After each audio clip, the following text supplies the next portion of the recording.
وأكرمنا محمد المصطفى أما بعد فأعوذ بالله من الشيطان الرجيم بسم الله الرحمن الرحيم يا أيها الناس كلوا مما في الأرض حلالا طيبا ولا تتبعوا خطوات الشيطان إنه لكم عدو مبين آمنت باللہ صدق اللہ العلی العظیم۔ ایک بار بابا سے بلند درود پاک پڑھیے، اللہم صلی علی سیدنا و مولانا محمد وعلی آل محمد و اصحابہ اجمعین۔ الصلاۃ والسلام علیک یا رسول اللہ وعلی آلک و اصحابک یا حبیب اللہ۔ ہم آج کی اس محفل میں قرآن پاک کی کچھ آیات تلاوت کرنے کا شرف حاصل کریں گے، پھر اس کا ترجمہ، اس کی تفسیر، پھر منجیات اعمال میں سے ایک ایکشن پر، ایک عمل پر ڈیٹیل میں تبصرہ اور اس پر گفتگو کرنے کی کوشش کریں گے انشاءاللہ۔ اس وقت میرے سامنے سورۃ البقرہ کی آیت نمبر 168 ہے اور 169 ہے۔ دیکھتے ہیں یہ آیت مبارکہ ہمیں کیا کہہ رہی ہے۔ اللہ پاک فرماتا ہے، یا ایھا الناس کلوا مما فی الارض حلالا طیبا ولا تتبعوا خطوات الشیطان۔ اے لوگوں، تم زمین میں حلال ستھرا کھاؤ۔ اللہ فرماتا ہے، اے لوگوں، تم زمین میں سے حلال اور ستھرا کھاؤ اور شیطان کی پیروی نہ کرو۔ انہ لکم عدو مبین، بے شک شیطان تو تمہارا کھلا دشمن ہے۔ اس آیت مبارکہ میں اللہ نے تمام لوگوں سے خطاب فرمایا کہ بھئی تم زمین میں سے جو حلال ہے وہ بھی کھاؤ اور جو ستھرا ہے وہ بھی کھاؤ۔ تو حلال اور ستھرا کھانے کو کہا گیا۔ حلال بولے تو بذات خود جو چیز حلال ہے، جیسے دال ہے، ساگ ہے، بکرا ہے، یہ بذات خود حلال ہے، یعنی گوشت وغیرہ اور یہ سبزیاں وغیرہ یہ بذات خود حلال ہے۔ اب طیب کھاؤ یعنی ستھرا، یعنی اللہ نے صرف یہ نہیں کہا کہ حلال کھاؤ، بلکہ اللہ نے یہ کہا کہ حلال کے ساتھ ساتھ ستھرا کھاؤ۔ تو اب حلال کا مطلب تو یہ کہ جو چیز بذات خود کیا ہے، حلال ہے، یعنی دال ہے، ساگ ہے، گوشت ہے، وہ گوشت، وہ جانوروں کے گوشت کے جو حلال ہیں۔ اور ستھرا کا مطلب یہ ہے کہ وہ جو حلال تم کھا رہے ہو، بذات خود جو حلال ہے، اس کو تم نے استعمال بھی صحیح طریقے سے کیا ہو۔ غلط طریقے سے استعمال، رشوت لے کر کے اگر تم نے یہ والا گوشت کھایا، بکرے کا گوشت بذات خود تو کیا ہے، حلال ہے، لیکن وہ جو آپ کے دسترخوان تک آیا وہ رشوت کے مال سے آیا، وہ دیگر خرافات کے ذریعے سے آیا۔ تو اللہ نے دونوں باتیں ارشاد فرمائی کہ بھئی حلال بھی کھانا ہے اور ستھرا بھی کھانا ہے۔ وہ چین کے ایک بہت بڑے رہائشی نے مسلمانوں کو طعنہ مارتے ہوئے کہا کہ تم ہم سے ایک مطالبہ کرتے ہو کہ بھائی دیکھ، ہم تمہاری طرح یہ کیڑے مکوڑے اور یہ گیدڑ، یہ پودڑ، یہ نہیں کھائیں گے، یہ ہمارے لیے حرام ہے، ہمیں تو حلال کھانا کھلانا ہو تو کھلانا ورنہ مت کھلانا۔ ہم سے حلال کھانے کا مطالبہ کرتے ہو، کبھی ستھرے کھانے کا بھی مطالبہ کر لیا کرو۔ کہا وہ کیسے، بات سمجھ میں نہیں آئی۔ کہا جتنے یہ لوگ آتے ہیں نا ہم سے مال لیتے ہیں، یعنی یہ جو آپ کے سروں پہ ٹوپیاں ہیں، ان ٹوپیوں پہ لکھا ہوتا ہے made in India, made in فلاں فلاں، جبکہ یہ ساری ٹوپیاں، مسلح کہاں سے بن رہے ہوتے ہیں، چین سے بن رہے ہوتے ہیں۔ تو کہا کہ حلال تو کھا کے جاتے ہو ہمارے، یعنی یہ جو بڑے کاروباری ہیں وہاں سے حلال کھانے کا مطالبہ کرتے ہیں، ہم حرام نہیں کھائیں گے، حلال کھائیں گے۔ تو کہتے ہیں بھائی ستھرا بھی کبھی مانگ لیا کرو۔ ستھرا یہ کہ تم خود ہماری چیز بنوائی، ہم سے بنوائی چیز، اور پھر اس پہ مہر لگواتے ہو تم اپنی، تو کیا یہ حرام طریقہ نہیں ہوا؟ صاف ستھرا طریقہ تھوڑا ہوا یہ کہ چیز ہماری اور اس پہ مہر تم نے لگوا دی۔ تو فرمایا کہ اللہ پاک نے بھی ہم سے یہی فرمایا کہ دیکھو زمین میں سے جو بھی ہے اسے کھاؤ تم، لیکن کھانے والی جو چیز ہے نا وہ حلال ہونی چاہیے اور صاف ستھری ہونی چاہیے، یعنی وہ بذات خود بھی حلال ہو اور کمائی گئی بھی بہترین نظر۔ اس پر جو ہے نا نبی پاک صلی اللہ علیہ وسلم کی ایک بڑی پیاری حدیث موجود ہے المعجم اوسط کی، اور وہ یوں ہے کہ ان ابن عباس قال تلیت هذه الآیہ عند رسول اللہ صلی اللہ علیہ وسلم، حضرت عبداللہ ابن عباس فرماتے ہیں کہ حضور کے سامنے یہ جو آیت مبارکہ ہے نا یہ تلاوت کی گئی، یا ایھا الناس کلوا مما فی الارض حلالا طیبا، اے لوگو زمین میں جو کچھ حلال ہے ستھرا ہے اسے تم کھاؤ، جو حلال اور صاف ستھرا ہے اس میں سے تم کھاؤ۔ جب یہ آیت مبارکہ تلاوت کی گئی تو حضرت سعد بن ابی وقاص کھڑے ہو گئے، فقال له النبی صلی اللہ علیہ وسلم،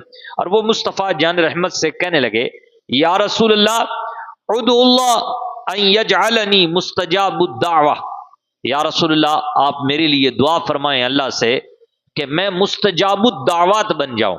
مستجاب الدعوت کا مطلب ہوتا ہے کوئی بھی میری دعا رد نہ ہو، ہر دعا میری قبول ہو جائے، آپ ایسا میرے بارے میں دعا فرما دیں۔ مصطفیٰ کریم نے کیا فرمایا؟ حضور نے قسمیہ بیان فرمایا۔ حضور کا ویسے فرما دینا یہ بھی ایک اعلیٰ بات ہے، یعنی حضور نے ویسے ہی کہہ دیا نا تو اپنی مرضی سے نہیں کہا، اللہ کی مرضی سے کہا، وما ينطق عن الهوى ان هو الا وحی یوحی، لیکن یہاں حضور قسمیہ طور پہ اس بات کو بیان فرما رہے ہیں۔ حضور نے فرمایا والذی نفس محمد بیدہ، اس ذات کی قسم جس کے قبضہ قدرت میں محمد کی جان ہے۔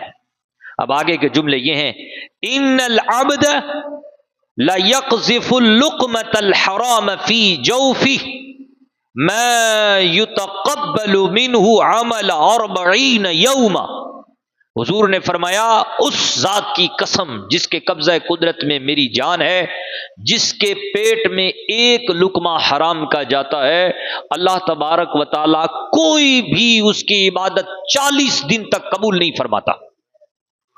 40 دن تک کوئی بھی عبادت اس کی اللہ پاک قبول نہیں فرماتا، یہ حدیث پاک ہے۔ اللہ اکبر۔ تو اب یہ آیت مبارکہ بھی ہمیں یہی کہہ رہی ہے ایمان والو زمین میں جو ہے نا کھاؤ، اللہ نے حلال رکھا ہے اس کو تم کھاؤ، لیکن ستھرائی کے ساتھ کھاؤ، بے ستھرائی غلاظت کر کے، یعنی حلال چیز ہے اس کو غلیظ کر کے مت کھاؤ، اس کو ستھرائی کے ساتھ کھاؤ۔ حالانکہ اس آیت مبارکہ کا جو شان نزول ہے وہ کچھ یوں ہے کہ مشرکین نے نا اپنی طرف سے کچھ حلال چیزیں اپنے اوپر حرام کر لی تھی، اپنے اوپر کچھ حلال چیزیں جو اللہ نے حلال رکھی تھیں اس کو مشرکین نے اپنے اوپر حرام کر لی تھی، تو اس پر یہ آیت مبارکہ نازل ہوئی اور کہا جب اللہ نے حلال رکھی ہے تو تم اس کو اپنے اوپر حرام کیوں کرتے ہو؟ اس شان نزول سے ان لوگوں کو عبرت لینی چاہیے جو لوگ حلال کھانے کو اپنے اوپر حرام کر لیتے ہیں اور اپنے اوپر حرام کرتے ہیں، ایک مسئلہ الگ ہے بھئی، یہ ہو سکتا ہے کہ تم پرہیز کی دنیا میں ہو، جیسے مثال کے طور پہ ڈاکٹر نے منع کیا کہ بھئی آپ کو بریانی نہیں کھانی، اگر آپ بریانی کھائیں گے تو آپ جو ہے نا کیا ہو جائیں گے؟ مزید بیمار ہو جائیں گے۔ تو اب آپ نے وہ چیز اپنے اوپر حرام آپ جانتے نہیں، لیکن آپ نے اپنے اوپر اس کو کیا کر لیا؟ حرام کر لیا کہ میں نہیں کھاؤں گا ورنہ بیماری بڑھ جائے گی، لیکن آپ اس کو حرام کہتے نہیں، یہ مسئلہ الگ ہے، الگ دنیا کا مسئلہ ہے، ایسا آپ کر سکتے ہیں، لیکن یہ ہے کہ آپ اس کو حرام کہیں تو یہ تو غلط ہے نا۔ دوسری بات یہ کہ آپ اس کو حرام اپنے لیے نہیں کہہ رہے، بلکہ آپ کیا کر رہے ہیں کہ آج کل مسلمانوں کو دیکھا گیا ہے کہ وہ دوسروں کو بھی کہتے ہوئے نظر آتے ہیں کہ یہ حرام ہے۔ بھائی شیطان تم ہو نا، حضور کا فرمان ہے کہ جس کھانے پہ اللہ کا نام پڑا جائے اس کھانے کو شیطان نہیں کھاتا، تو شیطان تو تم ہو، اب تمہارے لیے وہ حرام ہوا ہے، مسلمانوں کے لیے حرام تھوڑا ہوا ہے۔ مسلمانوں کے لیے جب حرام نہیں ہوا تو مسلمانوں کو تو کھانے دو فاتحے کا کھانا۔ جس شیرنی کو تم حرام کہہ رہے ہو، ٹھیک ہے اللہ کے نبی نے فرمایا کہ جس کھانے کو جس کھانے پر بسم اللہ پڑھا جاتا ہے اس کھانے کو شیطان نہیں کھاتا. بسم اللہ پڑھ لی، قل واللہ چاروں کل پڑھ لی، الحمدللہ پڑھ لی گئی، جس کھانے پہ آپ نہیں کھا رہے، شیرنی کہہ کر کے اس کو ریجیکٹ کر رہے ہو، تو دوسروں پہ فتویٰ تو مت لگاؤ کہ بھئی یہ کھانا تمہارے لیے بھی حرام ہے. تو یہاں پر یہ بات بالکل مشرکین سے ملتی جلتی ہے کہ جب اللہ پاک نے حرام نہیں کہا تو تمہارے اندر یہ حیثیت اور یہ جرت کہاں سے آئی کہ تم جو ہے پاک چیز کو اور حلال چیز کو حرام کہہ دو؟ یہ جرت کہاں سے آئی؟ یہ جرت نہیں آنی چاہیے نا. تو اس آیت مبارکہ سے جہاں بہت ساری باتیں سمجھ میں آتی ہیں، وہاں ایک بات یہ بھی سمجھ میں آئی کہ کسی بھی حلال چیز کو حرام نہیں کہنا. جب اللہ تبارک و تعالیٰ نے اس کو حرام نہیں رکھا تو آپ کون ہوتے ہیں اس کو حرام کہنے والے؟ اس لیے ضرورت اس بات کی ہے کہ ہر وہ چیز حلال ہے جس کو اللہ تبارک و تعالیٰ نے حرام نہیں کہا. یہ قاعدہ یاد رکھیے، جس کو اللہ اور اس کے رسول نے حرام نہیں کہا وہ چیز آپ کے لیے کیا ہے؟ حلال ہے. تو اب فاتحہ کا کھانا ہے یا دیگر بہت سارے کھانے ہیں، شیرنی کا کھانا ہے، غوث پاک کے نام سے جو اصال ثواب کیا گیا وہ کھانا ہے، خواجہ پاک کے نام سے جو کھانا اصال ثواب کیا گیا ہے وہ کھانا ہے. ان کھانے کو کیا اللہ نے حرام کہا ہے؟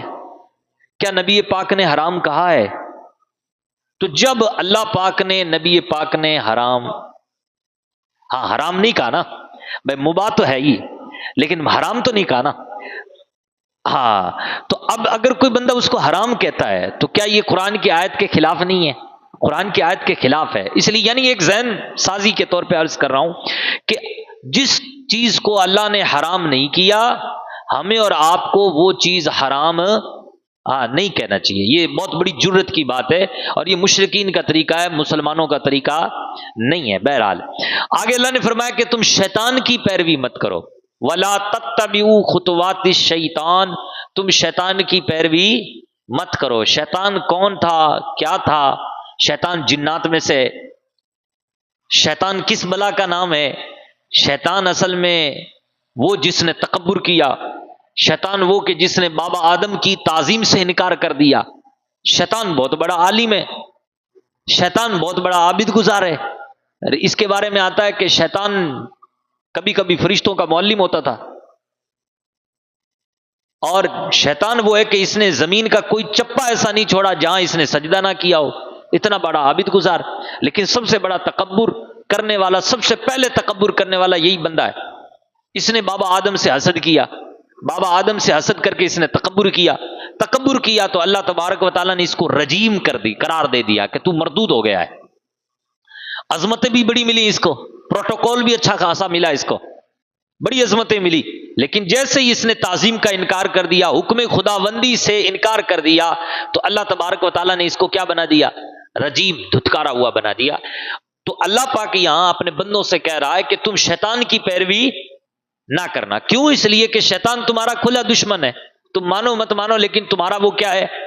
کھلا دشمن ہے. اس لیے اللہ تبارک و تعالیٰ نے شیطان کی پیروی سے منع کر دیا. اور شیطان کیا کرتا ہے جانتے ہو تم؟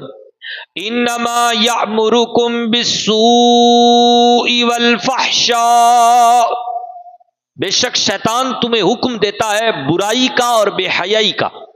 شیطان تمہیں بلاتا ہے، بے حیائی کی طرف بلاتا ہے اور بری باتوں کی طرف بلاتا ہے، اور کچھ نہیں کرتا. شیطان کا کام یہی ہے کہ تمہیں وہ برائی کی طرف بلائے. وہ شیطان تمہارے عقیدے کو خراب کرتا ہے، شیطان تمہاری عبادات کو خراب کرتا ہے، شیطان تمہارے معاملات کو خراب کرتا ہے. تو شیطان تو اسی چیز کا حکم دیتا ہے، تو ایسے کی تو مخالفت ہونی چاہیے، ایسے کے خلاف تو آپ کو جنگ کرنی چاہیے، نہ کہ آپ ان سے دوستی کریں. شیطان سے دوستی نہیں ہونی چاہیے. وَأَن تَقُولُوا عَلَى اللَّهِ مَا لَا تَعْلَمُونَ، اور شیطان تمہیں اپنی طرف بلا بلا کر کے اس بات پر تمہیں راضی کر لے گا کہ تم اللہ پر وہ کہو گے جو تم نہیں جانتے ہو. تم اللہ تبارک و تعالیٰ کے بارے میں عجیب عجیب نظریے اور عجیب عجیب جو ہے نا باتیں کر لو گے. شیطان تمہیں عقیدے کی خرابی کی طرف بلاتا ہے. تم ہوش میں آؤ. تم کہیں اگر تم شیطان کے خلاف اعلان جنگ نہیں چھیڑی اور شیطان کی تم نے اگر مخالفت نہیں کی تو وہ اللہ پر تم سے وہ کہلوا دے گا جو تم نہیں جانتے، جو کسی نص سے ثابت نہیں ہے. شیطان کے فندے میں پھنس گئے تو تمہارا علم بیکار ہو جائے گا اور تم اللہ کے بارے میں وہ کہہ دو گے جو تم نہیں جانتے. اور ایسا ہوا بھی. لوگ شیطان کے فندے میں جب پڑے تو اللہ کو کہہ دیا کہ جھوٹ بول سکتا ہے معاذ اللہ، اللہ دھوکہ دے سکتا ہے معاذ اللہ، اللہ چوری کر سکتا ہے معاذ اللہ، پر کرتا نہیں ہے. یعنی اس قسم کا نظریہ بھی لوگوں نے رکھنا شروع کر دیا. اب بتائیں ایسا نظریہ رکھنے والے کیا عالم نہیں تھے؟ عالم تھے، لیکن شیطان کی مخالفت نہیں کی. تو ہمیں چاہیے کہ ہم پہلے سے ہی شیطان کی مخالفت رکھیں.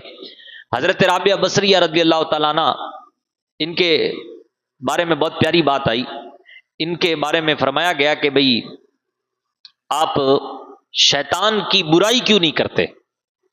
شیطان کو برا بھلا کہا کرو، شیطان سے نفرت کیا کرو. آپ نے فرمایا میں نے دل میں جھانکا ہے، اس دل میں اللہ اور اس کے رسول کی محبت کے علاوہ کچھ اور ہے ہی نہیں. تو جب محبت ہی محبت ہے دل میں تو کسی اور کی نفرت کہاں آئے گی؟ تو گویا کہ مطلب یہ ہے کہ تم اگر یہ چاہتے ہو کہ شیطان کی مخالفت ہو تو آلریڈی اپنے اس دل کو ہے نا اللہ اور اس کے رسول کی محبت کا خزینہ بنا دو. اور جب محبت کا خزینہ بن جائے گا تو شیطان پاس میں بھٹکے گا ہی نہیں. کیوں؟ اس لیے کہ سب سے پہلے اگر وہ انسان کا دشمن ہے تو انسان سے پہلے وہ اللہ اور اس کے رسول کا دشمن ہے شیطان. تو جب آپ نے اپنے دل کو اللہ اور اس کے رسول کی محبت کا خزینہ بنا دیا تو وہ شیطان آپ کے پاس بھٹکے گا ہی نہیں. تو عزیزان محترم، اس لیے اللہ نے فرمایا کہ تم جو ہے نا شیطان کی پیروی مت کرو. شیطان کا تو کام ہے تمہیں بے حیائی کی طرف بلانا، بری باتوں کی طرف بلانا، اور تمہیں اللہ تبارک و تعالیٰ پر وہ کہنے پر تمہیں آمادہ کر دے گا کہ جو تم نہیں جانتے. تمہارا قرآن تو تم سے کہتا ہے سبحان اللہ، اللہ پاک ہے، اللہ ہر عیب سے پاک ہے، ہر کجی سے پاک ہے، لیکن تم شیطان کے جب فندے میں پڑو گے تو تم نہ جانے کیا کیا کہہ دو گے. اس لیے تمہیں شیطان کے فندے میں کبھی بھی نہیں پڑنا. اسی طریقے سے یہ ایک اور آیت مبارکہ ہے جو سورۃ الفاطر کی ہے. اس میں اللہ تبارک و تعالیٰ ارشاد فرماتا ہے، اللہ نے فرمایا کہ ایک بار درود پاک پڑھیں، اللہم صلی علی سیدنا و مولانا محمد وعلی آل محمد و اصحابہ اجمعین. اللہ پاک نے فرمایا یا ایہا الناس ان وعد اللہ حق فلا تغرنکم الحیات الدنیا. اے لوگوں، بے شک اللہ کا وعدہ سچا ہے. بے شک اللہ کا وعدہ کیا ہے؟ سچا ہے. یعنی اللہ نے فرمایا نا کہ قیامت آئے گی، تو پھر یہ بات سچی ہے، قیامت آئے گی. اللہ کا وعدہ سچا ہے اور تمہیں دنیا کی زندگی دھوکے میں نہ ڈال دے. اے دنیا والوں، اے لوگوں سنو، کہیں تمہیں دنیا کی زندگی کیا نہ کر دے؟ دھوکے میں نہ ڈال دے. وَلَا يَغُرَّنَّكُمْ بِاللَّهِ الْغَرُورُ، کہیں تمہیں بڑا فریبی، یعنی جو شیطان ہے وہ بڑا فریبی ہے، کہیں وہ تمہیں اللہ کے بارے میں دھوکہ نہ دے دے، اللہ کے بارے میں دھوکہ نہ دے دے. دنیا کی زندگی ایک دھوکہ ہے، کہیں تمہیں دنیا کی زندگی دھوکے میں نہ ڈال دے. یہ بات یاد رکھو، اللہ کا جو وعدہ ہے وہ سچا ہے. قیامت آئے گی، مرنے کے بعد سلسلہ ختم نہیں ہوگا، بلکہ ایک نئی زندگی کا آغاز ہوگا، ایک نیا عالم کا آغاز ہوگا، اور وہ عالم ہے عالم برزخ. اس کے بعد عالم آخرت ہے. عالم آخرت میں جنت بھی ہے، دوزخ بھی ہے، سارے معاملات ہیں. کہیں تم دنیا کی اس خوبصورتی میں مست ہو کر کے کہیں ان چیزوں کا انکار کر مت بیٹھنا، کہیں تمہیں دنیا کی زندگی دھوکے میں نہ ڈال دے. اللہ اکبر. دنیا کی زندگی کے بارے میں حضرت عبداللہ ابن عمر سے روایت ہے، وہ فرماتے ہیں سبحان اللہ کہ حضور پاک صلی اللہ علیہ وسلم نے اس طریقے سے عمل کرتے ہوئے مجھے یہ فرمایا. حضور کا عمل کیا تھا؟ کہتے ہیں کہ اخذ رسول اللہ صلی اللہ علیہ وسلم بمنکبی، رسول اللہ نے میرا سبحان اللہ کندھا پکڑا. آپ دیکھیے، اندازہ لگائیے کہ حضور نے کیا پکڑا؟ صحابی کا یوں کندھا پکڑا، جیسے دباتے ہیں کندھا، ایسے ہی کندھا پکڑا محبت میں، جیسے کسی کو سمجھانے کے لیے کندھے پہ ہاتھ رکھتے ہیں. اب حضور کا انداز دیکھیے کتنا پیارا ہے کہ مصطفیٰ جان رحمت نے میرا کندھا پکڑا. حضور کا انداز کتنا خوبصورت ہے کہ حضور نے کندھا پکڑا میرا، اور پھر کندھا پکڑ کے فرمایا کن فی الدنیا کانک غریب او عابر سبیل. حضور نے فرمایا دنیا میں مسافر کی طرح رہے، دنیا میں مسافر کی طرح رہے. یعنی دنیا ہمیشہ رہنے والی چیز نہیں ہے. جیسے راستہ چلنے والا ہوتا ہے نا، تو وہ کیا کرتا ہے؟ وہ راستے سے منزل سے پہلے کسی مقام پہ بیٹھ کر اپنے ٹائم کو ضائع نہیں کرتا، بلکہ وہ کیا کرتا ہے کہ راستے کو پار کرتا ہے۔ اسی طریقے سے تو جو ہے نا دنیا کی کسی دنیاوی معاملات میں پھنس کر کے تو اسی میں مستغرق مت ہو جا۔ دنیا کو جینا ہے تو مسافر کی طرح جی، کیونکہ یہ ایک دنیا میں رہنے والا مسافر کی طرح ہے، اور یہ دنیا مسافر خانہ ہے۔ اگر تو اسی میں بزی ہو جائے گا تو تیری جو منزل ہے وہ بہت دور رہ جائے گی، اور تو اپنی اس منزل تک نہیں پہنچ پائے گا۔ اور یہاں تک کہ حضور نے فرمایا، حضرت عمر فرماتے ہیں کہ حضور کا یہ فرمان بیان کرنے کے بعد حضرت عمر کہتے تھے، حضرت عبداللہ ابن عمر کہتے تھے، اذا امسیت فلا تنتظر الصباح، جب تو شام کو کر لے، جب شام ہو جائے تو صبح کا انتظار مت کر۔ یعنی اگر تجھے شام مل گئی تو صبح کا انتظار مت کر کہ صبح ملے گی، یہ مت سوچ، کیونکہ بڑے بڑے ہم نے لوگوں کو دیکھا کہ وہ سوئے تھے اور پھر صبح نہیں اٹھے۔ تو اس لیے اگر شام مل گئی تو صبح کا انتظار مت کر، ہو سکتا ہے کہ صبح تجھے نہ ملے۔ اور اسی طریقے سے حضرت عبداللہ ابن عمر فرماتے، وَإِذَا اصْبَحْتَ فَلَا تَنْتَظِرِ الْمَسَاءَ، اگر تجھے صبح مل جائے تو شام کا انتظار مت کر۔ بڑے بڑے ہم نے لوگ دیکھے گھر سے اچھے خاصے تھے، نکلے، شام میں ان کا یہاں گھر میں آیا تو جنازہ آیا۔ تو اس لیے صبح اگر تو نے کر لی ہے تو شام کا انتظار مت کر، شام اگر تو نے کر لی ہے تو صبح کا انتظار مت کر۔ زندگی ایک ہوا کا جھونکا ہے، اس لیے آپ نصیحت کے طور پہ یہ حکم دیتے، وَخُذْ مِنْ صِحَّتِكَ لِمَرَضِكَ وَمِنْ حَيَاتِكَ لِمَوْتِكَ، اس لیے سامان لے لے، اگر تو صحت یاب ہے تو بیماری کے لیے سامان اکٹھا کر لے، بیماری کے لیے سامان اکٹھا کر لے، اور اگر تو زندہ ہے تو موت کے لیے سامان زندگی سے اکٹھا کر لے۔ وہ سامان کیا ہے؟ ایمان کا بچانا، ایمان کا پروٹیکشن، نیک اعمال۔ تو اگر زندگی مل رہی ہے اور موت کا کوئی پتہ نہیں ہے تو ہمیں اس زندگی سے سامان اکٹھا کرنا ہے، اپنا بس بیگ تیار کرنا ہے، اپنا بستہ تیار کرنا ہے۔ بستہ کس چیز سے تیار کرنا ہے جناب؟ اس چیز سے تیار کرنا ہے جو ہمیں مرنے کے بعد کام آئے گا۔ اس لیے اللہ نے فرمایا، اے لوگوں، تمہیں جو ہے دنیا کی زندگی دھوکے میں نہ ڈال دے، اور تمہیں جو ہے بڑا فریبی اللہ کے بارے میں دھوکہ نہ دے دے۔ بڑا فریبی سے مراد شیطان ہے۔ شیطان اللہ کے بارے میں کیسے دھوکہ دیتا ہے؟ تو مفسرین نے فرمایا کہ اللہ کے بارے میں ایسے دھوکہ دیتا ہے شیطان یہ کہتا ہے کہ دیکھو اللہ تو معاف فرمانے والا ہے، اللہ معاف فرما دے گا۔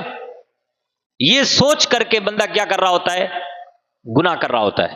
تو گویا کہ اس بندے کو اس فریبی نے، جو بڑا فریبی ہے، اس فریبی نے اس کو دھوکہ دیا، تو کس کے بارے میں دیا؟ اللہ کے بارے میں دھوکہ دیا کہ اللہ رحمان ہے، رحیم ہے، اللہ معاف فرما دے گا، تو کیوں ٹینشن لے رہا ہے؟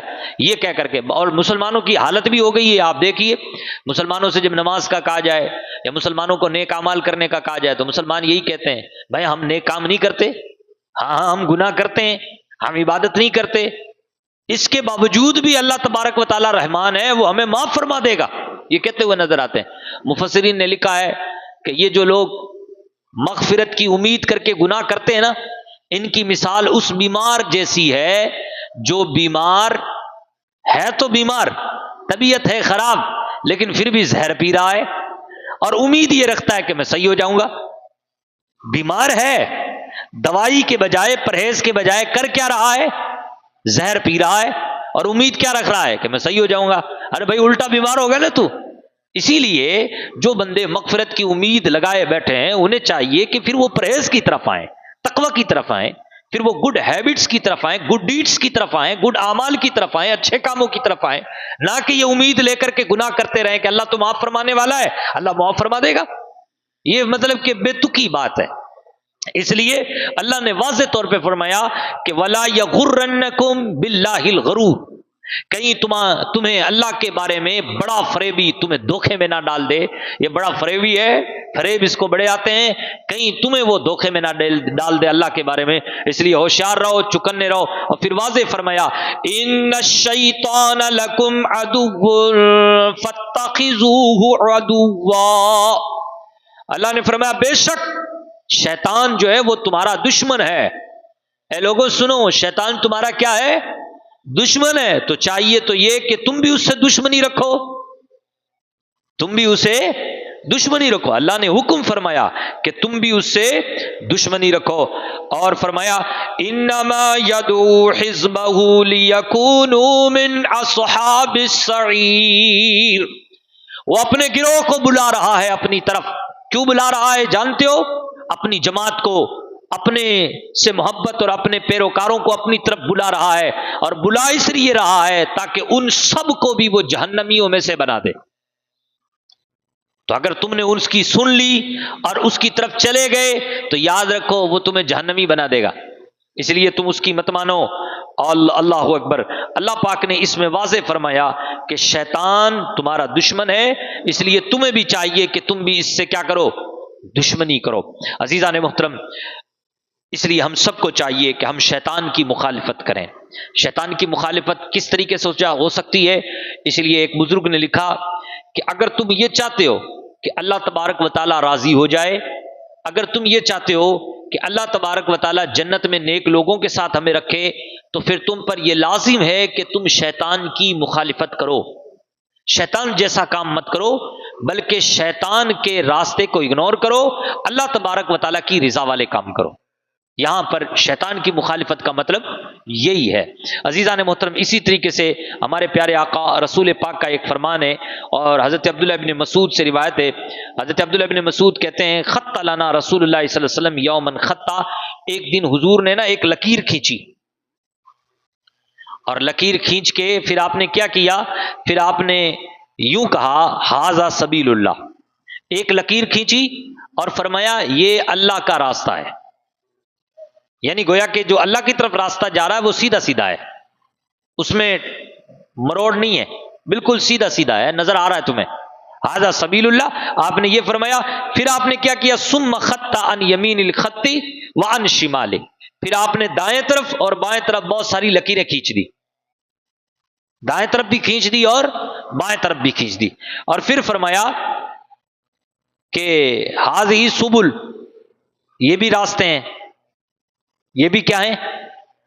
یعنی یہ جو میں نے اس بڑی لکیر کے پاس میں چھوٹی چھوٹی لکیریں بنائی ہیں نا، یہ بھی راستے ہیں.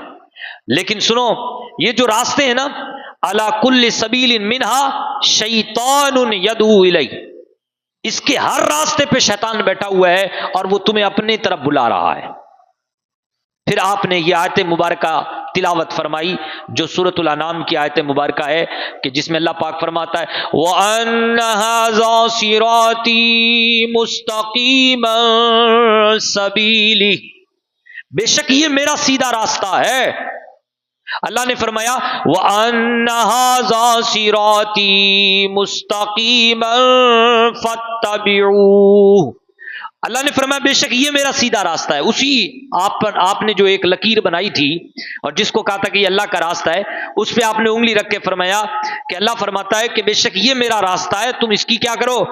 پیروی کرو. یعنی جو سیدھا سیدھا راستہ ہے یہ پیروی کرو. کتنی واضح ہو گئی یہ بات کہ یہ جو اہل سنت والجماعت ہے نا،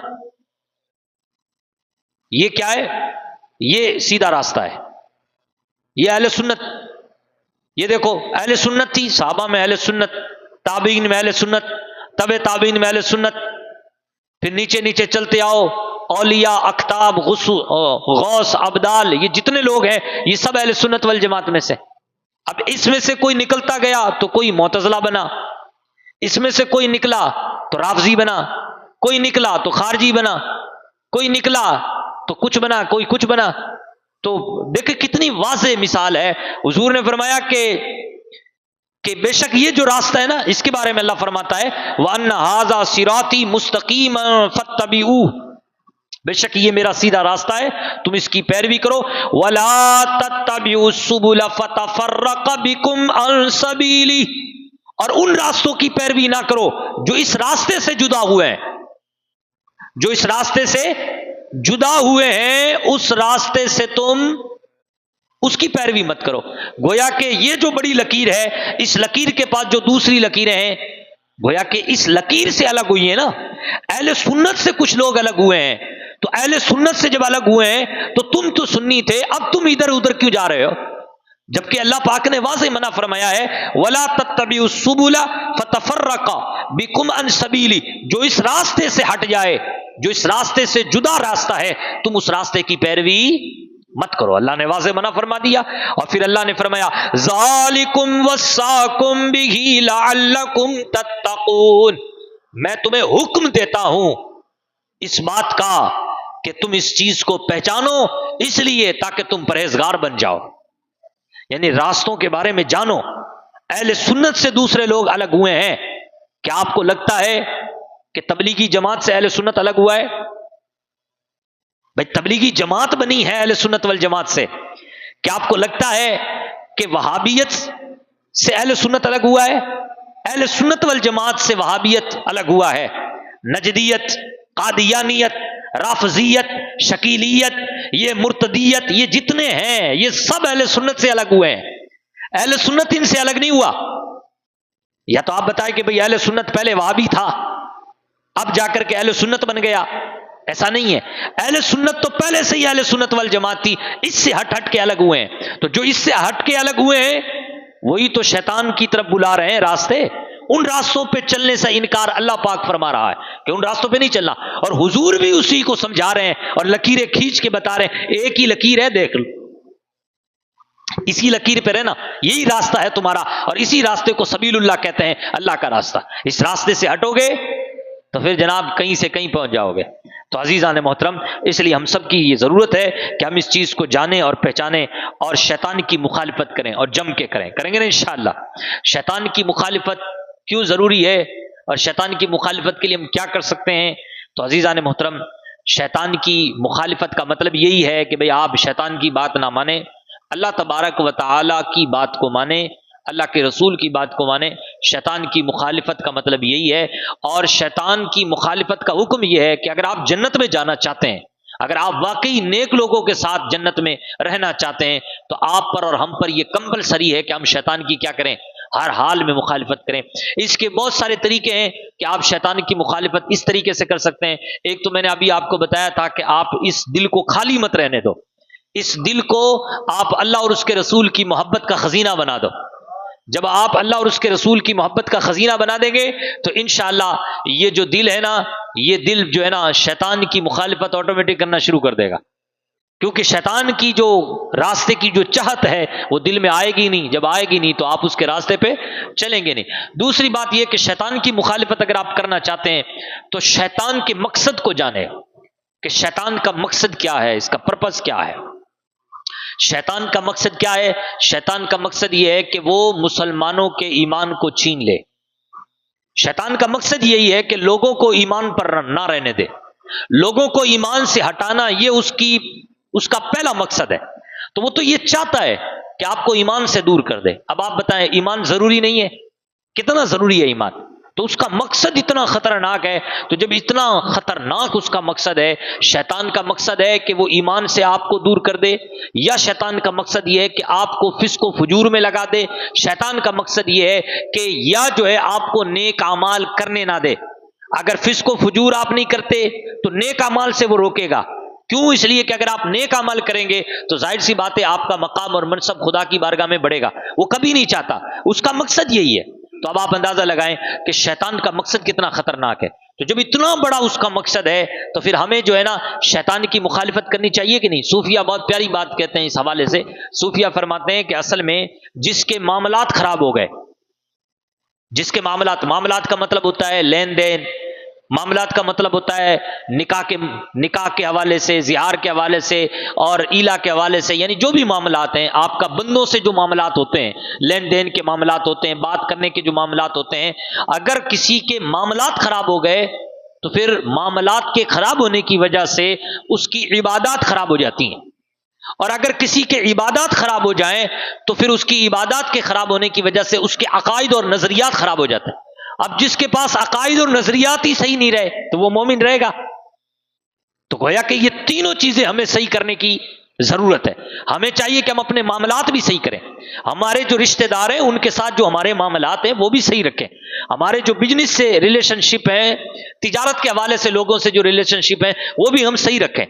پڑوسیوں کے ساتھ جو ہمارے ریلیشن شپ ہونے چاہیے، ہمارے جو حسن تعلق اور تعلق رابطہ والے ہونے چاہیے، وہ تعلقات بھی ہمارے اچھے ہونے چاہیے، معاملات اچھے ہوں تاکہ ہماری عبادات اچھی ہوں، عبادات اچھی ہوں گی تو ہمارے عقائد بھی اچھے ہوں گے۔ اب آپ بتائیے، شیطان کا اتنا بڑا مقصد ہے کہ شیطان آپ کے ایمان کو چھیننے کی کوشش کر رہا ہے، تو کیا ہم پھر ہاتھ پہ ہاتھ دھرے کے بیٹھ رہے ہیں؟ اعلیٰ حضرت نے بہت پیاری بات کہی، سونا جنگل رات اندھیری، چھائی بدلی کالی ہے، سونے والوں جاگتے رہیو، چوروں کی رکھوالی ہے، سونا پاس ہے سونا بن ہے، سونا زہر ہے اٹھ پیارے، تو کہتا ہے نیند ہے میٹھی، تیری متھی نرالی ہے۔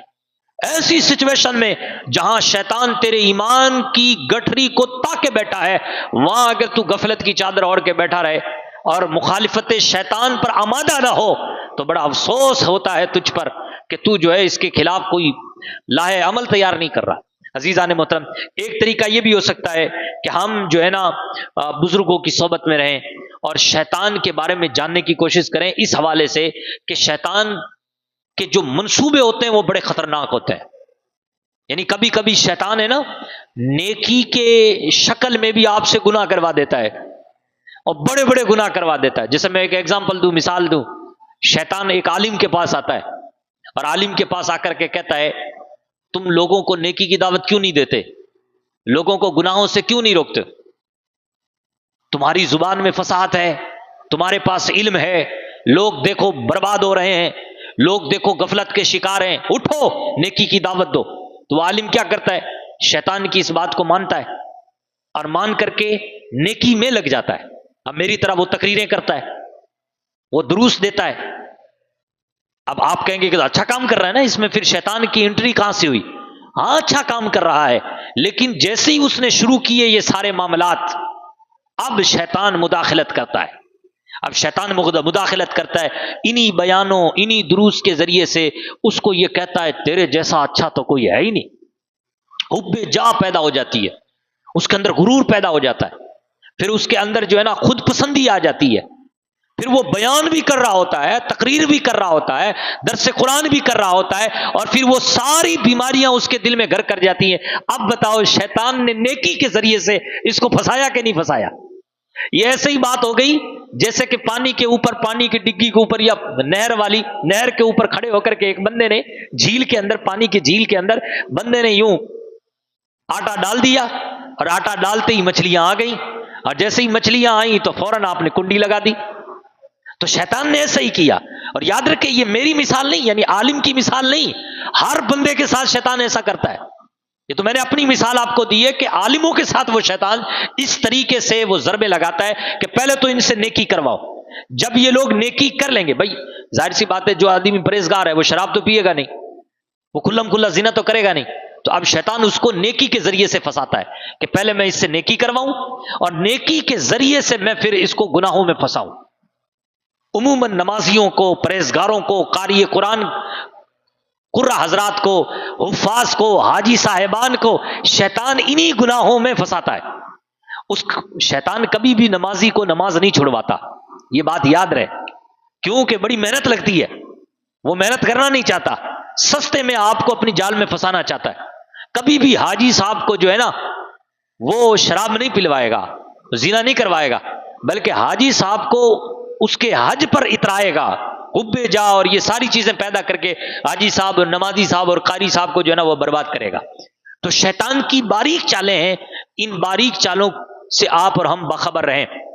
بس یہ آخر میں آپ کو بتاؤں کہ یہ باریک چالیں کیسی چلتا ہے اور کتنا خطرناک ہے۔ دو باتیں اس حوالے سے عرض کر کے بات کو ختم کروں۔ حضرات محترم، ایک بار کی بات ہے کہ شیطان ہے نا اپنی انگلی کو یوں اٹھا کے جا رہا تھا، تو کسی نے دیکھ لیا کہ بھئی یہ انگلی کو اٹھا کے کیوں جا رہا ہے؟ اس نے کہا اس ایک انگلی پہ انسانوں کو نچواتا ہوں میں، اور اس ایک انگلی سے میں لوگوں کو آپس میں لڑاتا ہوں۔ تو کہا یار کمال، ایک انگلی سے تو لوگوں کو کیسے لڑواتا ہے؟ لوگ تو آپس میں گنوں سے لڑتے ہیں، بموں سے لڑتے ہیں، پٹاخوں سے لڑتے ہیں، ایک دوسرے سے تلواروں سے ضربے لگاتے ہیں، اور تو کہہ رہا ہے کہ میں اس ایک انگلی سے آپس میں لوگوں کو لڑاتا ہوں، یہ کیسے ہو سکتا ہے؟ کہا دیکھنا چاہتا ہے ٹریلر؟ کہا چل پھر دیکھ۔ اب شیطان آگے بڑھا اور شیطان گیا ایک گاؤں میں، ایک شہر میں دیکھا کہ ایک حلوائی مٹھائی بنا رہا ہے، اور مٹھائی کے لیے اس نے شیرہ تیار کر رکھا ہے۔ اب جب اس نے شیرہ تیار کر رکھا ہے تو اس نے اپنی انگلی ہے نا اسی شیرے والی کڑھائی میں ڈالی اور شیرہ نکالا اور دیوار پہ لگا دیا. اب جیسے ہی اس نے دیوار پہ لگایا تو فوراً شیرے کو دیکھ کر مکھیاں آ گئیں، کیڑے آ گئے، مکوڑے آ گئے. اب ان کو دیکھ کر کے ایک آ گئی چھپکلی. بھائی کیڑوں کی غذا وہ شہد یا وہ میٹھا، اور کیڑا خود غذا کس کی ہے؟ چھپکلی کی. تو چھپکلی ان کو دیکھ کر کے فوراً حاضر ہو گئی کہ لو بھائی میرا دسترخوان بچھا ہوا ہے. وہ شیرہ پینے میں بزی ہیں کیڑے مکوڑے، اور چھپکلی کیڑوں کو کھانے میں بزی ہے. اتنے میں وہ حلوائی جو تھا نا، اس کی ایک بلی تھی. اب بلی کو پتا چلا کہ او ہو میرا شکار تو یہاں موجود ہے، جو آرام سے بیٹھ کر کے کس کو کھا رہا ہے؟ کیڑوں مکوڑوں کو کھا رہا ہے. اب چھپکلی بلی کو دیکھ کر کے منہ میں پانی ٹپکائے. اب چھپکلی پوری توجہ ہو گئی کہ میں کس طریقے سے اس چھپکلی کو کھاؤں. پوری پلاننگ بنانے لگی. اتنے میں دو فوجی ادھر سے نکل رہے تھے. اب دو فوجیوں نے دیکھا کہ ادھر حلوائی ہے، ادھر وہ سارے لوگ ہیں. تو ان فوجیوں کے ساتھ اصل میں ایک کتا تھا. اب وہ کتا بھی فوجیوں کے ساتھ تھا، تو کتے کی نظر پڑ گئی بلی پہ. اب کتے کی نظر پڑے بلی پہ اور کتا بلی کے پیچھے نہ بھاگے، ایسا ہو سکتا ہے کیا؟ اب کتا وہاں سے فوجیوں سے اپنے آپ کو چھڑواتا ہوا بلی کی طرف لپکا. اب بلی جیسے دیکھی کہ لے بھائی یہ کتا تو مجھ پر حملہ کرنے والا ہے، تو بلی نے اپنے آپ کو بچایا. وہ صحیح سے بچا نہیں پائی، سیدھی جا کر کے وہ شیرے کی کڑھائی میں جا کر کے گر گئی. اب شیرہ گرم تھا، تو گرم ہونے کی وجہ سے بلی جو تھی نا وہ مرنے کے قریب ہو گئی، ادمری ہو گئی. جب ادمری ہوئی تو اس حلوائی کو غصہ آیا اور ایک ڈنڈکا پڑا ہوا تھا لاٹھی، وہ لاٹھی اٹھائی اور سیدھا جا کے کتے کے سر پہ مارا. کتا مر گیا اس حلوائی کے ڈنڈکے سے، لاٹھی سے. اب جیسے ہی کتا مرا تو فوجیوں کو آ گیا غصہ کہ تو نے ہمارے کتے کو مار دیا. فوجیوں نے اس کو شوٹ کر دیا. اب حلوائی کے رشتہ دار تھے، ان کو پتا چلا کہ لو بھائی ہمارا بندہ انہوں نے مار دیا فوجیوں کو. حلوائی کے رشتہ دار تو بغیر سوچے سمجھے سارے کے سارے ان دونوں فوجیوں پہ لپک پڑے اور ان دونوں فوجیوں کو اوپر پہنچا دیا کہ لے بھائی تمہارا بھی ہم نے کام تمام کر دیا. اب ادھر لشکر کو پتا چلا، فوج کو پتا چلا کہ فلاں شہر کے لوگوں نے ہمارے 2 سپاہی 2 جوان مار دیے ہیں. پوری فوج نے اپنا ٹرک اٹھایا، اپنے بم اٹھائے، اپنے ہتھیار اٹھائے اور پورے شہر پر ہی حملہ کر دیا. اب شیطان کو دیکھو نا، شیطان انگلی لگا کے بربادی دکھا کے پھر ہنس رہا ہے. آہا دیکھو میں نے انگلی لگائی اور پورا شہر جو پہلے تھوڑی دیر پہلے ہنس رہا تھا، کھیل رہا تھا، پارکوں میں بیزی تھا، ہم نے کیا کر دیا؟ ان کو اتھم گتھا کر دیا اور ساروں کو برباد کر دیا. تو آپ دیکھیے شیطان کا تو کام ہے. اس لیے ضروری ہے کہ انسان کو چاہیے کہ وہ انسان شیطان کی مخالفت کرے. آپ کیا سمجھتے ہیں کہ آپ نمازی ہیں یا پرہیزگار ہیں، حاجی ہیں، حجاج ہیں، علماء ہیں، حفاظ ہیں، قرہ ہیں، تو آپ کو شیطان چھوڑ دیتا ہے؟ آپ پر اور زیادہ سختی کے ساتھ وہ نگرانی کیے ہوئے، سختی کے ساتھ.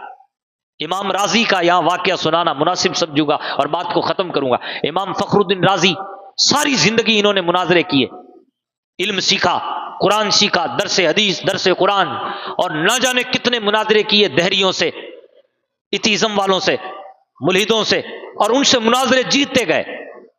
آخر کار جب خود جو ہے سکرات الموت کے قریب پہنچے، آخری وقت میں پہنچے، تو شیطان ان کے پاس بھی آ گیا اور شیطان کہنے لگا خدا کتنے ہیں؟ کہا خدا ایک ہے. کہا دلیل دو. شیطان کو امام راضی نے دلیل دی خدا کے ایک ہونے پر، شیطان نے اس کو رد کر دیا. علم سے کیسے پھنسا رہا ہے شیطان، یہ دیکھ لو آپ. اس طریقے سے امام راضی نے ایک خدا کے ہونے پر 350 دلائل دیے اور ان 350 دلائل کو جو ہے نا اس شیطان نے ریجیکٹ کر دیا.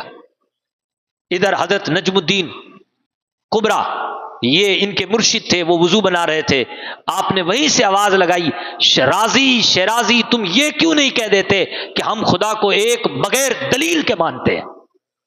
تو اب آپ اندازہ لگائیے شیطان کسی کو نہیں چھوڑتا تو ہمیں کیسے چھوڑ دے گا؟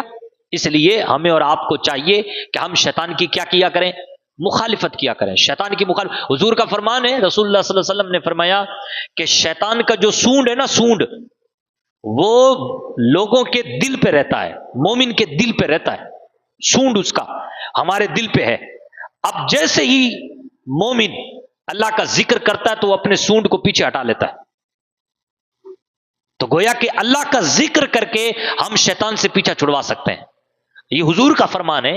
حضور نے فرمایا اس کا سونڈ مومن کے کہاں رہتا ہے؟ دل پہ رہتا ہے. جیسے ہی مومن اللہ کی ضربیں لگاتا ہے، اللہ کو یاد کرتا ہے، نمازیں پڑھتا ہے، ذکر کرتا ہے، تو شیطان اپنا سونڈ کیا کر لیتا ہے؟ پیچھے ہٹا لیتا ہے. جیسے کہ ایک روایت میں آتا ہے، بزرگوں کے واقعات میں ملتی ہے بات، اور بہت ہی دلچسپ بات ہے کہ ایک بزرگ رحمت اللہ علیہ کہتے ہیں کہ میں نے اپنے شیطان سے ایک بار میں نے پوچھا کہ تجھ پر کیا گزر رہی ہے، تو شیطان نے مجھ سے کہا کہ جب میں تیرے پاس آیا تھا نا تو ایک مضبوط فربہ دار اونٹنی کی طرح تھا، لیکن اب میں چڑیا کی طرح ہو گیا ہوں. یعنی اتنا موٹا تھا جب آیا تھا، اب میں چڑیا کی طرح سوکھ گیا ہوں، بالکل پتلا دبلا ہو گیا ہوں. کہا ایسا کیسے ہو گیا؟ کہا ایسا اس لیے ہوا کہ میں جب آیا تھا تو وہاں سے آیا تھا جہاں لوگ خدا کا ذکر نہیں کرتے تھے، اب تیرے پاس آیا تو ہمیشہ خدا کا ذکر کرتا ہے، تو میں سوکھ گیا ہوں، پگھل گیا ہوں، اور پگھل کر کے میں کیسے ہو گیا ہوں؟ چڑیا کی طرح ہو گیا ہوں. تو گویا کہ خدا کا ذکر کر کے ہم اور آپ جو ہے کیا کر سکتے ہیں؟ جی ہاں، شیطان کی مخالفت کر سکتے ہیں. اللہ اور اس کے رسول کی محبت کر کے، محبت کو اپنے دل میں بٹھا کر کے ہم شیطان کی مخالفت کر سکتے ہیں، اور شیطان کی باریک چالیوں کو مد نظر رکھ کر کے ہم شیطان کی باریک چالوں سے بھی جو ہے نا چھٹکارا پا سکتے ہیں.